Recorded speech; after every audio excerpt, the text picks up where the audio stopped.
Hi y'all. This is Princess from Hands of Love. I'm sitting here with Usisno Sipo Mkako, this wonderful, brilliant, wonderful woman of God. I have connected with her this morning from a friend of mine that I know from another school, and she sent me an email telling me about this lady, or rather a letter that was written by Usisno Sipo. She is requesting people to donate, whether it's money or time or food or whatever. But here's the story. I'm not going to tell the story, but she'll tell you guys the story. There's a young girl of 16 years old who lost her mom in July. She is still in the morgue, right? She's not buried to this date in South Africa. I mean, how can we say we have a spirit of Ubuntu when people I need 3 months? This is the third month, right? They don't have money to bury her, but there's businessmen that are in Mfuleni and around that are not assisting. This girl has had to go around shop by shop, house by house to try and raise funds to bury her mom. And this is 2019, guys. Really, this gets me upset. But anyway, I'm not gonna be over emotional. This is also Sipo. She's gonna tell us in detail of what has happened and what we're trying to do. So we're trying to see how we can help as an organization of Hands of Love. I've told her, Hi. I've pledged that we will assist in donating maybe the vegetables towards the funeral. So we're wanting to do it next week. But let her tell us the story about what happened. Hi, fellow South Africans. Well, last week, Wednesday, I bumped into this situation as I was attending a meeting for a GBV. But now the problem is I came across this 16-year-old girl who was asking for donations. When I asked, for what are these donations for? And I was like laughing, are you going out with a school or something? And then this girl said, no, it's actually for my mother's funeral. And I got surprised and I'm like, what? Your mother's funeral? And I got saddened. And then I asked her what happened. Then she said, no, my mother left me when I was 3 months going to look for work in Clapmans. She left me with an old woman that also picked my mother up. I do not know any of my family relatives. I don't know my dad. I don't know my family. But the old woman was kind enough to raise me up. My mother was sending the little that she had from the little that she got as payment from the farms that she was working for in Clapmans. The last time that her mother saw her was when she was 7 years old. Up until July. The mother was very sick, unfortunately, and she passed away. And now Gogo didn't have any funeral policy or any kind of policy whatsoever. She told the hospital, but then at the hospital they said, unfortunately, there's not much that they can do. So she went and go ask this undertaker to keep the body because the child was crying and saying, Grandma, please don't let them cremate my mother. She's the only link that I have as family. To where am I going to show my children that this is where my mother is laying? You know, Gogo, I don't have family. Yes, I have you as my family, but you're not blood related. Now, I'm meaning as in blood relations. And as South Africans, I think we ought to know what family means to each and every one of us.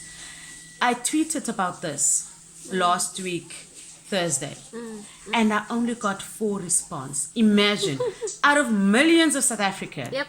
to only get 4 responses saying that they're willing to help and to donate for a funeral, because now this undertaker is busy pressurizing the old woman, saying that the body has been laying in the morgue for more than 2 months now, and he wants the body out before the 18th of October. Yeah. And he wants a total amount of 9,500.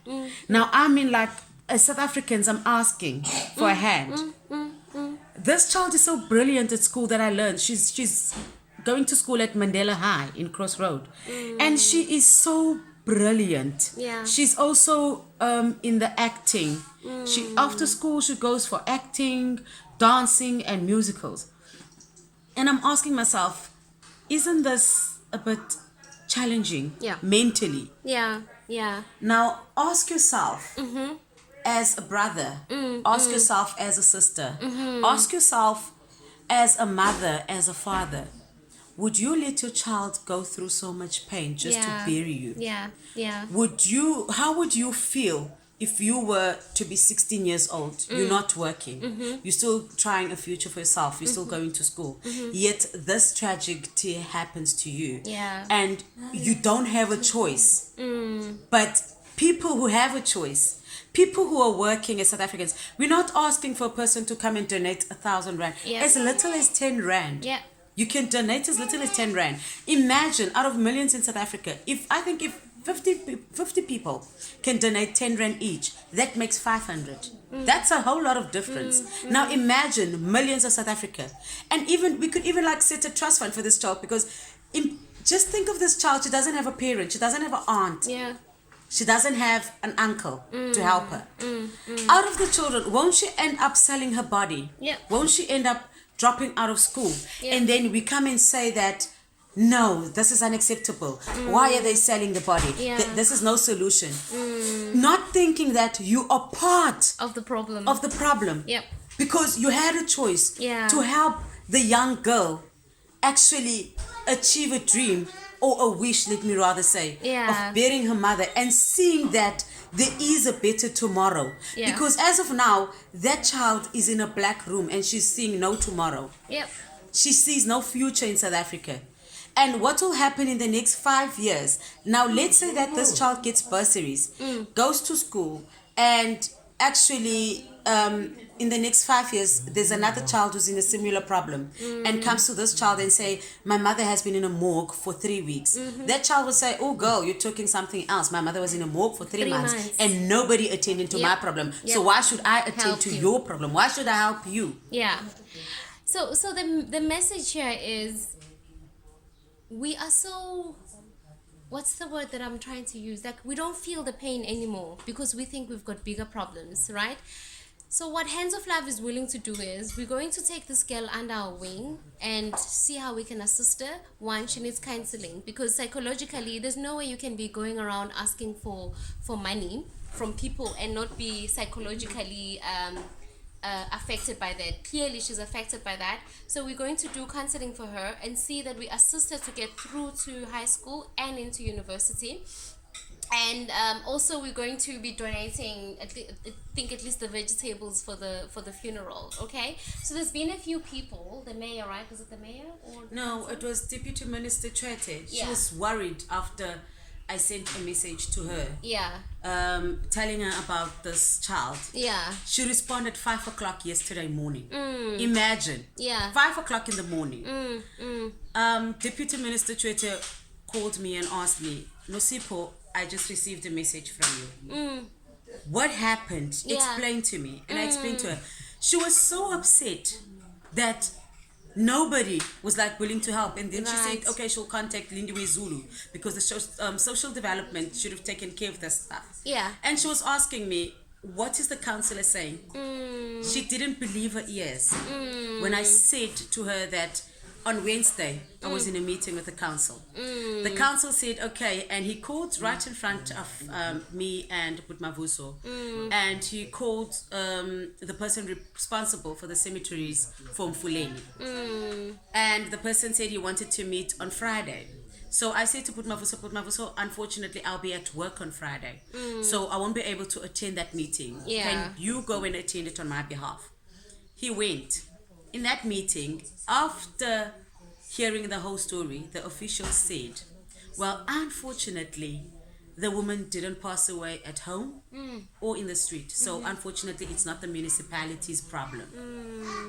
You have to go back to the hospital where she passed away, and they must pay for the cemetery and everything.